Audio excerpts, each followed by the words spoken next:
Hello, everyone, and welcome back to the Beyond Pain podcast with myself, Joe LaVacca and Joe Gambino.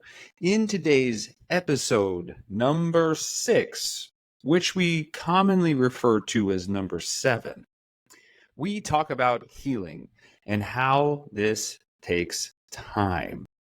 Now, Joe and I start our chat by noticing we both wear pink today. Totally not planned. And then we dive into what we feel are 4 very common questions about the rehab process, including what's wrong with me, how long will this take to get better, what can I do, and what can you do? So we hope you enjoy this conversation and all future conversations we have on the Beyond Pain podcast. And if you do, please be sure to like, subscribe, comment, share, all those wonderful things that we can do with social media to help the podcast grow. Without further ado, here is episode 6, not 7. Welcome to the Beyond Pain podcast with your host, Joe Gambino and Joe LaVacca. Join the two Joes, two physical therapists, as they discuss how to navigate the uncertainties of pain so you can move beyond it and get back to the activities you love most. This podcast is for Joe, and their guests to share their clinical thoughts and ideas based on their collective clinical experiences. Can this information be for you? Maybe, but we cannot know for sure. Therefore, it is always worth talking to your healthcare provider to make the best decisions in your care before you implement anything on this podcast. And please use common sense. Welcome back into the Beyond the Pain podcast. I am your host, Joe Gambino, and your other host is here as well, Joe LaVacca, just a couple of Joes, hence why I think we're called Cups of Joes. And got myself a nice little coffee here so we can Java chat it as we're kind of going through it. Yeah, I think it's good that we bring that up, episode 7. Two Joes. That's why we're called Cups of Joes, and it's okay. We're still learning. Yeah. This is a passion project, right? We have no rules here. That's right. That's true. But you can reach out to us. I tell everybody at the start of the episodes, reach out anytime. I'm a big fan of having DM conversations with people. So I am Joe at Joe Gambino DPT on Instagram. Joey LaVacca here is at strengthinmotion_PT. Feel free to reach out to us anytime you want. You can watch this show on YouTube as well. YouTube channel is Cups of Joe's _PT. As Joe mentioned the last episode, I haven't even mentioned it once, but we do have a YouTube Instagram account for this show. I don't even know We do. What is just Beyond Pain podcast? There we go. Beyond Pain podcast. And there will be an application form down in the show notes as well. So if you DM us, you can fill that out if you are interested in working with us as well. So actually, before we dive into our pink matching tops today, I have to say this little countdown timer where we're recording at 5, 4, 3, 2, 1. It brings a lot of anticipation and I don't want to say anxiety, but it builds up momentum for the show for me personally. No one can see it. I mean, you just yelled at me. But you just yelled at me for banging on my desk, so I guess it was doing it for me too. So I will try to contain my excitement. I think any countdown is exciting. I think maybe we should actually do that in the rehab process right now. Welcome people in. And it's like, hey, hold on, we're gonna start in 3, 2, 1. Tell me your story. I would love to see someone's reaction to that. Just be like, I think I need to go to the bathroom and then never show back up again. Yeah, my quote unquote clinic is just part of a bigger gym. So I'm right by the elevator. So it's a quick escape for anybody that just wants to shoot right back down to Fifth Avenue for sure. So I don't know, maybe I'll try it next week. I'll let you know how it goes. I mean, you're going to Mexico this weekend, you said, right? Where about in Mexico?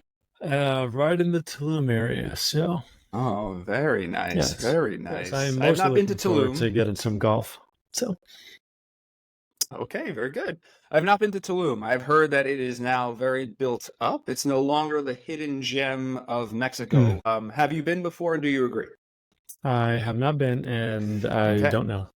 I've nothing to say. Bad question on my part. I'm learning, so I'll ask better questions in the future. I sure hope so, Joe. But I also think the anticipation of this show was elevated because we are both wearing pink today, and we did not plan that's that. really So that wild. was I did fun. not plan I didn't that. even notice you. Good eye, Joe. Good eye. You redeemed yourself for the bad question. Yeah, I thought this was a little too early for pink. I was going to wait to bring this shirt out for Labor Day, but then I was like, you know what? I want to impress you. And then lo and behold, for anyone not watching the podcast, Joe shows up wearing a pink sweatshirt. So Yes. already, like, just doing this for a few weeks, man, we're already riding the same wavelength together. I know. Wow. We are synced up and rimble. What a bonding experience this has been. Yeah, it has been, actually. It has been very good. So today we're talking, what are we, episode 7? I won't know until we actually, yes, we're 7 today. I lose track, and we're talking about healing, as you like to, or as you put it, right, the shit town. So, well, why don't we just start there? Why don't you just take the floor? I don't know where you even want to start this conversation, because I feel like we can probably talk about this for like 9 hours and have this as like a 12 episode. Where do you want to open the floor with this? Well, maybe we do sort of have that expectation, because I do think there's a lot to say here, and I do think this is a really important part for clients to understand. And maybe this is what we do, Joe. I have an option here for us. Like, what is healing from maybe more of an emotional or sort of like mind standpoint versus what's healing is more from like a body standpoint. But for today, why don't we keep it from like healing the body? I think that's why most people are going to end up finding us anyway. And I have some notes here in front of me. But I think generally speaking, when people begin this process with us, and I've seen this pop up a few times, and I want to know your thoughts on this. There's 4 main questions that typically pop up for people. What's wrong? How long will it last? Is there anything you can do? And is there anything I can do? Do you think those are 4 fair questions to start off the process when people seek us out? I think they are very fair questions for anybody to have. And then just back to like emotional, physical. I do think they're tied. And maybe we think of it this way for today's episode: is like, how much time does it take to physically make changes? But we both know, right? Like, if we're working with somebody, changes, or at least how they're feeling, can happen like very quickly within one session. Sure. Right? So what is that difference between like the changes in what they're feeling, and how does that compare to actual tissue adaptation, actual things like that? So maybe we'll dive a little bit deeper. But why don't we start with those 4 questions, and then we can kind of branch and drive from there. Right. So I think like when it comes to that first question, right? Like, what's wrong? Right? It kind of comes down to a diagnosis. And I think getting our thoughts on diagnosis might be a good way to tie in here. I think a little bit less of diagnosis these days is more maybe prognosis these days, right? Because I feel like prognosis for me sets us up on this plan or this pathway, and it allows us to like come to terms with reality. However, I think a diagnosis for our clients is a little bit more important, because I think that creates their plan, right? So it's like this like balance of, we're helping people with their experience. So for me, prognosis is more important. But for, I think, a person, that internal representation of the diagnosis is maybe what they're really after. If I think about it, I'm usually just trying to help people accept their reality, reassure them, that they will get better. But I kind of balk sometimes at this diagnosis or labeling things really specifically. Do you try to give people a very specific diagnosis, or is it more function-based, or maybe even big picture? So I agree with you. I think probably especially people who have like chronic pain, and I feel like not having an answer is one of the hardest thing for people to process, because it's like, why do I have pain when every MRI, every scan, every doctor I've says there's nothing, physically or anatomically wrong. So, I think it is definitely a fair statement that I think patients, or when everyone has pain, they want to know why it's happening. I don't ever really give in our world, rather, there's like a medical diagnosis and there's a movement diagnosis, I guess we can call it, right? Like we don't give medical diagnoses, right? I mean, we can probably get a pretty decent hint on like what kind of tissue is irritated. But I would say is I always try to bring it to the movement assessment, the findings that are happening, and what is, why do I feel like from a movement perspective, from a stress perspective, everything that's kind of going on with their history and how they're physically moving and present things cause their pain. And I use that as the backboard, like, okay, well, it's more so, and I'm just going to make something up here where like, back pain being flexion intolerant, bending forward causes pain, but maybe not at rest, but maybe when they're picking up a box, right? So there's like a stress component to it, right? And now how does that tie into what we're seeing in the movement assessment? How is that tying into how long it's been going on for? Is it episodic? Is it chronic? Has it been getting worse? Has it been getting better? There's a whole lot of like contextual things. And then how can I synthesize that to somebody and say like, all this stuff is happening from a movement perspective. This is kind of what's all contributing to it. And now we need to stay focused on like, well, I want to know all their goals, right? I want to know where they're starting from, where their goals, how is it impacting their life? And now just kind of laying out that framework and kind of like how you are, the prognosis, the plan of care. These are the steps forward that's going to slowly chip us away to kind of work there. Yeah, I think that's really well said. And then that kind of brings us then to the next question, which is kind of how long is this going to take to get better? And I think there's a nice saying here, probably that I think I've stolen from Louis Gifford, is like, before we do anything, right, and get you to help yourself, I want you to know two things, right? This does get better and it can take a while, which is kind of, I think, the theme of the episode. The reason why at Strength and Motion in the clinic, I have decided on kind of putting together clinical pathways for people that last about 8 weeks is because for the most part, I think pain ebbs and flows along that kind of spectrum, right? Where if you think of a wave, it'll kind of come up and crest and then kind of fall down. And I think these like 8 to maybe even 10 or 12-week cycles is pretty realistic, even when people are maybe even in a flare. Hopefully their flares don't last that long, but according to some of my clients, it absolutely can. So I think that when I look at strength and conditioning, when we look at just the ebbs and flows of pain, or when we even look at healing processes, the reason why I settled in on 8 weeks is because I want people to commit to that process. And I can almost assure them that by the end of the 8 weeks, they will be in a better place. And this kind of goes into this big idea of, well, even if your pain is the same, if you've committed to a program, you're probably moving at least a little further or a little better. If you've committed to a strength program and there's no sort of abnormal tissue involvement or maybe trauma or something along those lines, you should have been able to add more sets or reps or strength or poundage, right? So you will be better from a strength perspective. And then by just working together and interacting and me sharing my ideas with you, you'll even be more knowledgeable, right? Where you maybe have this different perception or framework of pain. So no matter what, I think you're going to be in a better spot in this 8 or 10 weeks. So when we're thinking about prognosis, and I know it's not linear, and another sort of like little saying I like is that recovery kind of Toblerones, which is also just a delicious chocolate bar, if never one's ever had it or seen it, but they're little triangular blocks, right? So if I map out people's recovery, I don't usually do the squiggles and the upside down and the turn because that curve never made sense to me because it's a time curve. You cannot go backwards in time.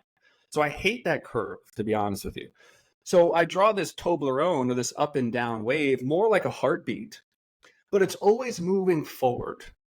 So when you think about your prognosis and stuff, what do you do to coach people with their prognosis? Is that something that you spend time on, or is that just sort of like emergent, person to person? Yeah, it's well, I always lay out the plan for people. I mean, as far as how long it takes for someone's pain to come down and how many ups and downs will there be along their journey. Usually I tell people, at some point you're going to start feeling better, you're going to start to push your body a little bit more, and then there will be a flare up, and that's usually a really great sign. But I'm a little different as far as like when I'm working with somebody, 90% of the time, the commitment level that we're signing at least 4 months long. And there's a number of reasons, right? Because I look at things when we look at movement, long-term and strength, and or however we want to look at it, it takes time for tissues to adapt. So yeah, we talked about it earlier. Pain can come down relatively quickly. We can get someone feeling better. We can get them back into graded movement. But tissue adaptation is going to take time.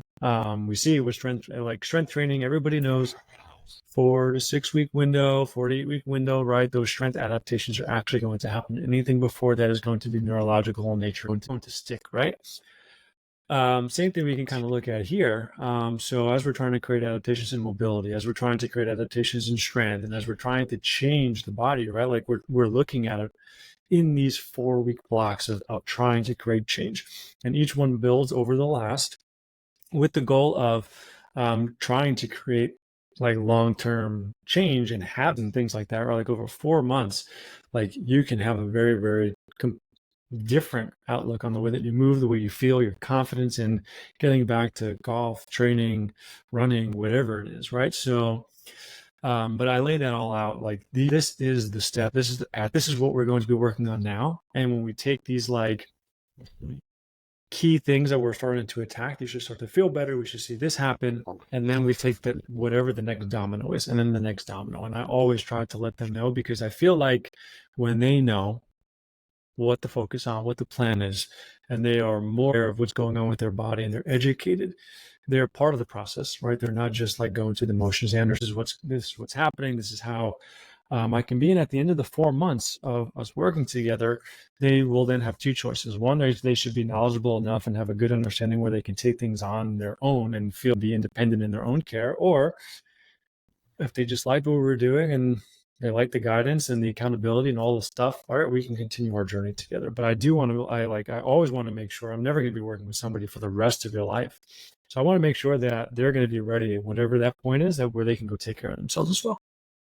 Yeah, that's cool. So I like that 3-month thing, because I've actually been, or it's actually said 4 months. I've been actually toying with the idea of increasing it to 12 weeks or 3 months myself, because I just think that I'm almost throwing at times too much then at people and expect a little bit too much of them in that 8-week window to be able to, hey, start a program, be successful, follow through with your strength, understand a little bit more about pain. And it's like, do I want to give like this really brief masterclass, or do I want to have people sign up for like a semester?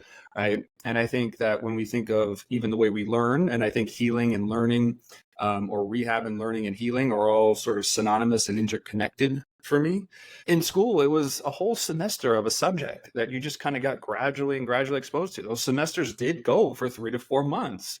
And even then, it was just the tip of the iceberg in most cases, right? You'd have Chem 101, and then you go to 201, and then you go to 301, and wow, okay, 4 years later you have a degree, and that's still not enough for some people. Yeah. So you get a graduate level, and that's still not enough for some people, and they go for their doctorate or a PhD. I mean, so it just kind of keeps building, right?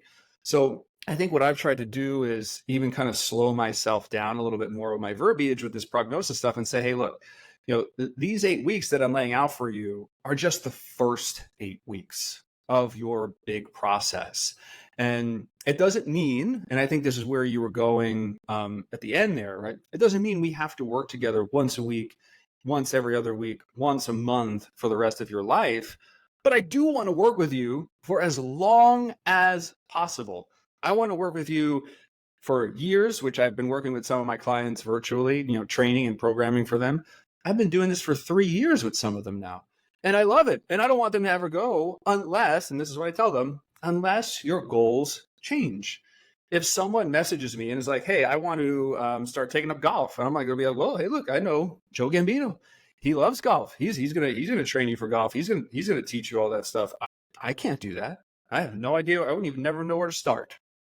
But if I think about like people running a marathon, I'm not going to run a marathon. I'm probably not going to be your guy. So why don't we transition you to somebody else? But as long as your goals match the skills or services I can give you, then hey, I want you to be part of Strength in Motion forever, right? Mm-hmm. But I think that maybe deviates us into the time. Do you ever get into just like timelines of healing with people, like inflammation and repair and remodeling? Or again, is that context dependent, maybe on the person in front of you? It is context dependent for sure. I think it would probably where I do during like acute of like flare-ups, right? Like, if there's someone who has like more like nerve type issues, right, like let them know like, like this flare-up period is going to take longer than if it was something else, right? Like usually nerve tissue stuff, right? Like from what I've seen from my own body, right? Like that 7 to 10 day window, right? As things are going to probably start to calm down.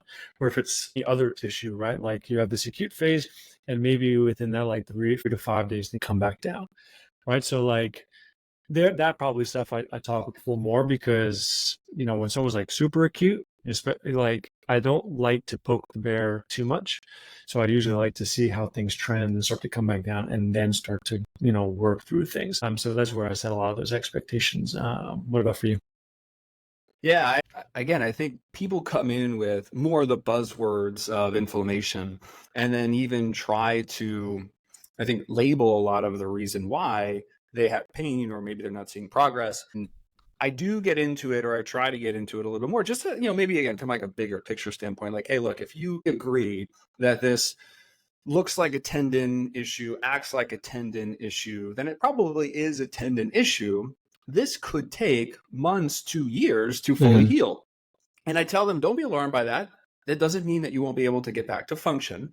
It just means that if we were going to continually scan or ultrasound or look at your tendon, we should continue. And I mean, this happens naturally anyway, but we'll continue to see turnover and healing and repair for months to years potentially. That is nothing you can do about that, right? And there's nothing to be alarmed about.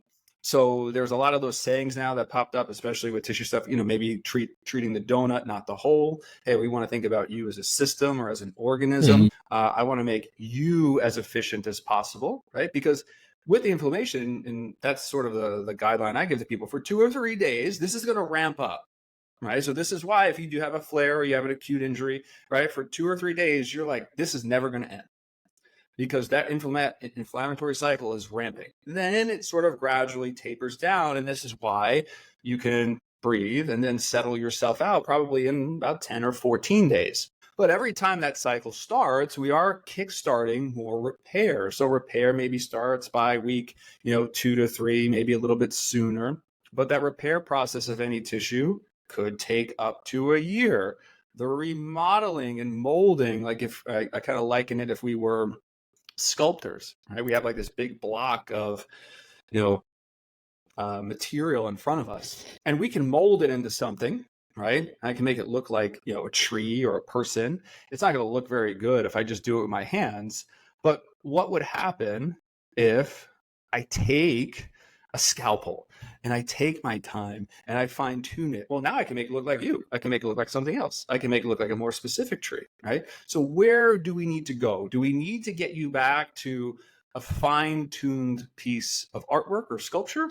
Or do you just need to get back to your day-to-day life? Do you need to get back to just living and walking and dressing, going up and down stairs, playing with your kids or grandkids? Not everyone, I think, has these really big athletic goals, at least initially.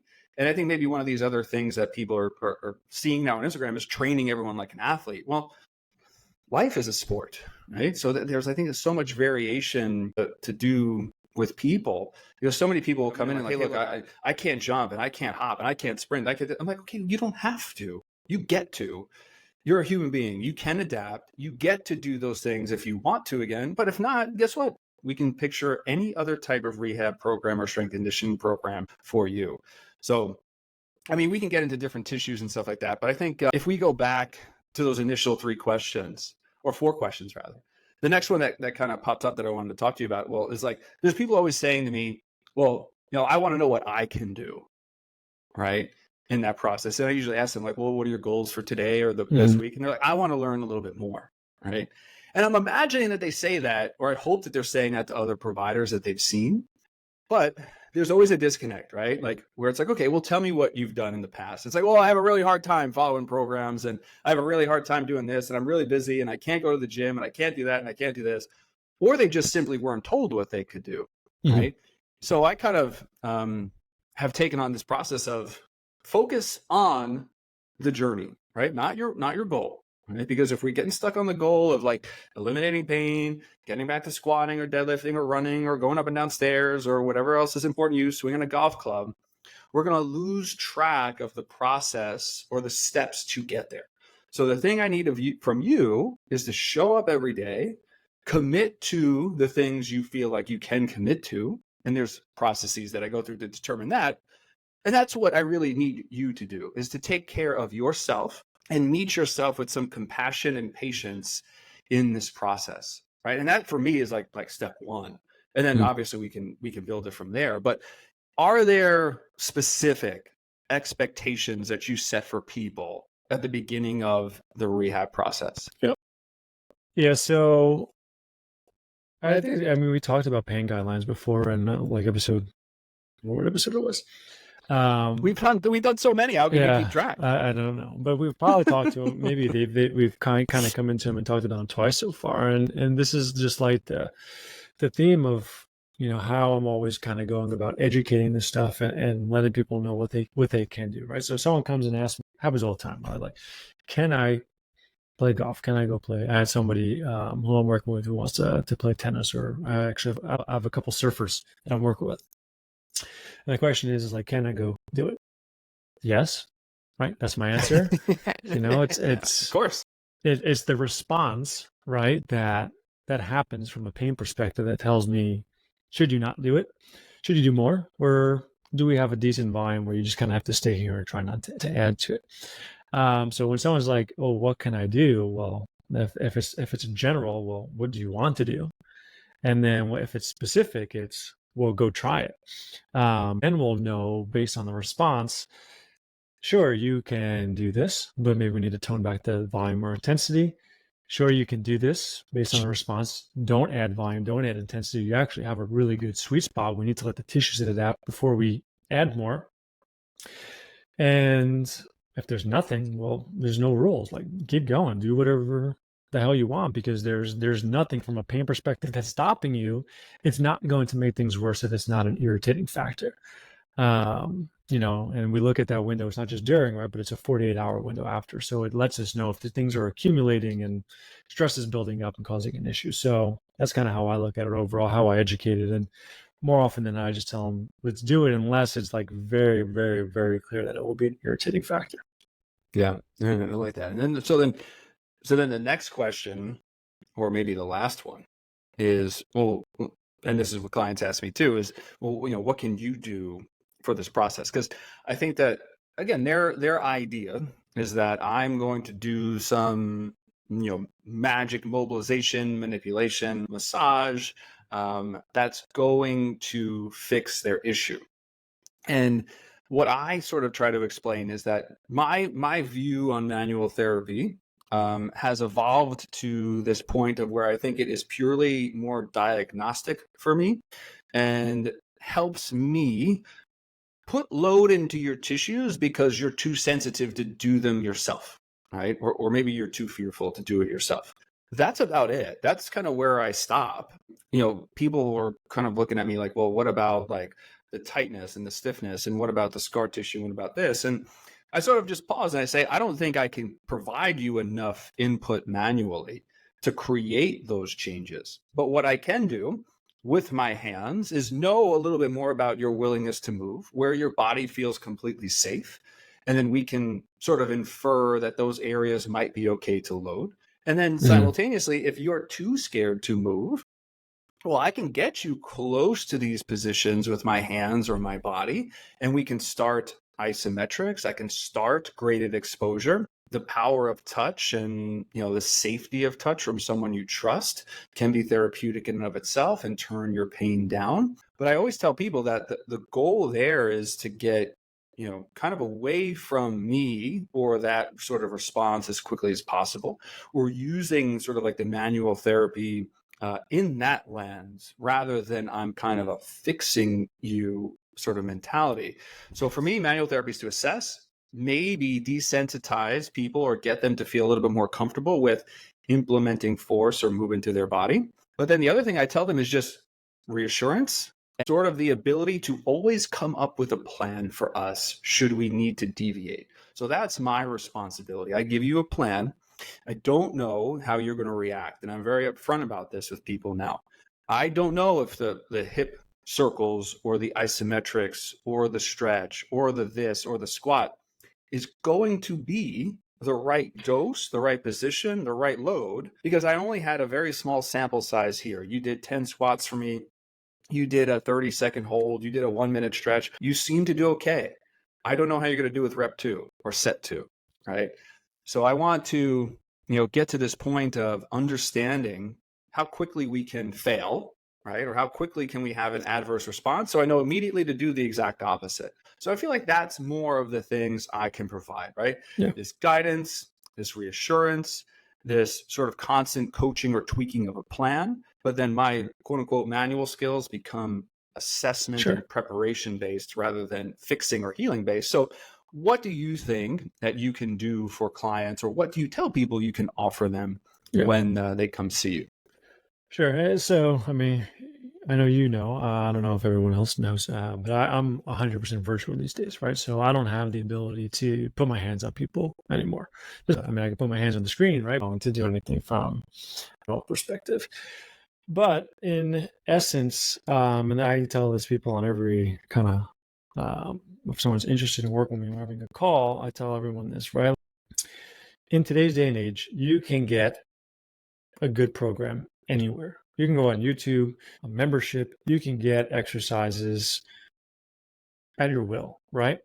But that doesn't mean the majority of the benefit or how I help people is with coaching, right? So 90% kind of like anything perceived is right, like the assessment, knowing exactly where you are starting from, knowing your exact goals, knowing what I know, I can make sure that you're spending your time efficiently. You're just doing the things that you need to do to knock those blocks. So you don't need to spend 30 minutes warming up or hours doing corrective work, right? Like if you do this, right, these changes should start to fall. And sometimes I'm off and we have to reassess and, kind of get us back on track.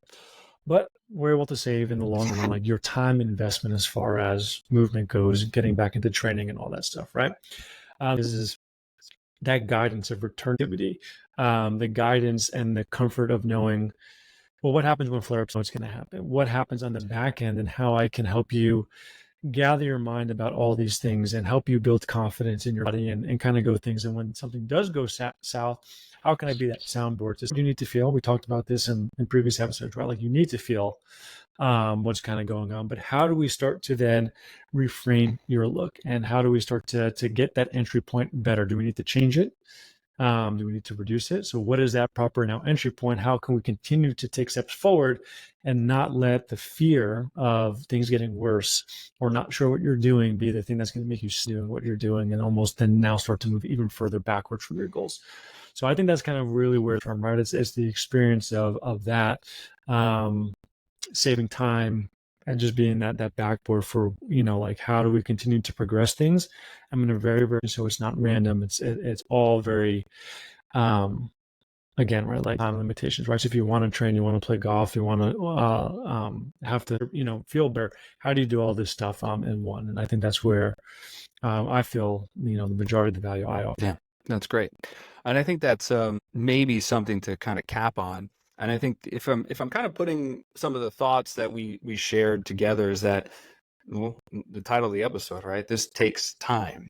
I think we're sort of in agreement that it's a minimum of a 10 or 12-week process. I like the idea that you're offering people like, hey, look, we start this process, but now there's maybe an element of even behavior change and more consistency. And you want to ride that wave while you're feeling good and then make it a part of your everyday life. So I really, really do think that that's a good message to take home if you are still in pain. And I have these conversations with people, daily. I just had one this morning, actually, where someone called and said, I've been going to PT for 8 weeks. I didn't see the results I wanted. And when I always hear that, my next question is, well, tell me what a typical session is like. What was your 8-week experience like? And then it kind of revolves around this idea of, well, I was, mix and match between providers. It was a really busy clinic. I really didn't know or do much on my own. There was a lot of like heat and ice and manual therapy and a little bit of loading, but things usually hurt. So then, they told me to stay away from it. So yeah, physical therapy didn't work. And I politely, interject and I say, no. It's not that you failed physical therapy. You didn't start physical therapy. You didn't start a process. So therefore, you can't fail something that you did not start, right? Because you don't have an outcome.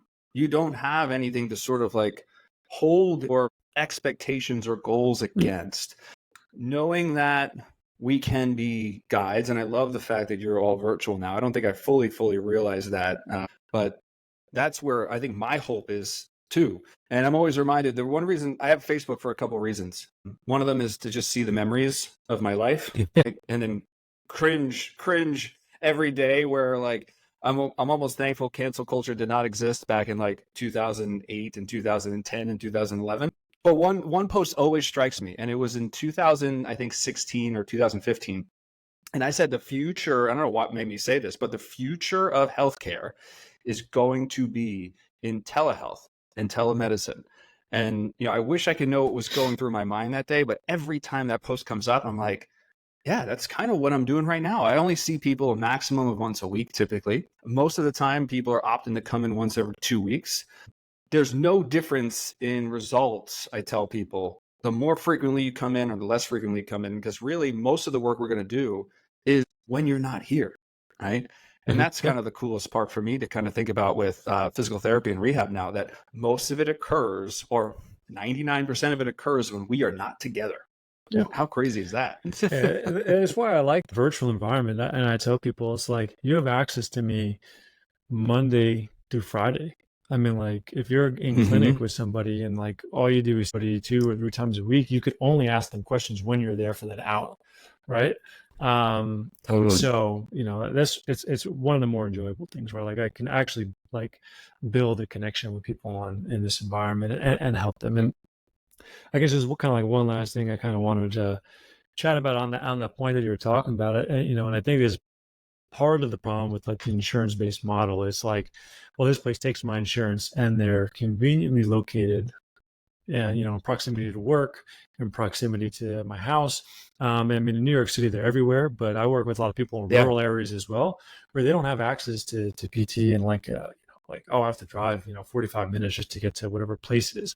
And I think that, people listening, right, you need to treat your physical therapist or finding one the same way you would if you were buying a car, the same way you would be getting a new phone or a new laptop, right? You spend all this time researching, figure out what exactly that you want, and use conversations with your physios to figure out, is this the person, right, for me to help me? Is this the atmosphere? Are they capable of taking me and, bringing me to my goals? And the more questions you can ask them, probably the easier it is going to be to find out if they're full of shit, because if they can't give you solid answers, right, then they're probably not going to have the set to help you. So I would consumer, right, like figure out, I think social media is good for that reason. I think people end up finding the people that they want. And, obviously with virtual care being more and more popular since COVID, it's easier and easier for people to reach out to like the people that like their message jives with them even more. And I would say that's kind of the case in which you'd want to be, right? Like you want to be able to find the people you feel very, very confident that can help you. And this is the most convenient option for me, because then there are cases like you just said where, it's just not a good environment. It's not the right fit. And now the person feels like they failed when it really was the model that in the place that they were that just didn't match, what they needed at that point in time. Right. Yeah, absolutely. Any other thoughts on this topic, Joe, before we wrap up today? I do not. I'll let you take us home, Joe. All right. Well, you have a wonderful time in Mexico. As Joe always says, to everyone that made it this far, thank you. We appreciate you tuning into the podcast. We hope you've enjoyed this episode and all previous episodes. Don't forget to stay in touch with us. As Joe mentioned, we have Instagram handles. That is Joe Gambino at DPT. Did I get that correct? All right. And mine is at strengthandmotion_PT. We'll have application forms for you guys to fill out. If you're interested in working with either one of us, please leave reviews, comments, what you want us to hear, talk about in future episodes. And until then, I love you, Joe Gambino. I love you, Joe LaVacca. If you made it this far, we love you too. Love for you. Have a good one, guys.